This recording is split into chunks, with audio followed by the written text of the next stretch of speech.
بسم الله الرحمن الرحيم. هل أتى على الإنسان حين من الدهر لم يكن شيئا مذكورا إنا خلقنا الإنسان من نطفة أمشاج نبتليه فجعلناه سميعا بصيرا إنا هديناه السبيل إما شاكرا وإما كفورا إنا أعتدنا للكافرين سلاسل وأغلالا وسعيرا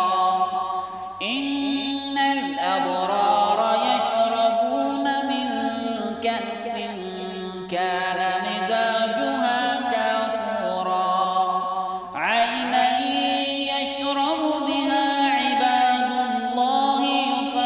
يفجرونها تفجيرا يوفون بالنذر ويخافون يوما كان شره مستطيرا ويطعمون الطعام على حبه مسكينا ويتيما وأسيرا إنما نطعمكم لوجه الله لا نريد منكم جزاء ولا شكورا إنا نخاف من ربنا يوما عبوسا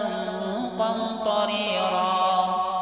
فوقاهم الله شر ذلك اليوم ولقاهم نضرة وسرورا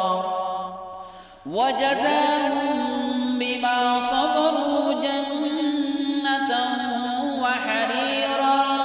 متكئين فيها على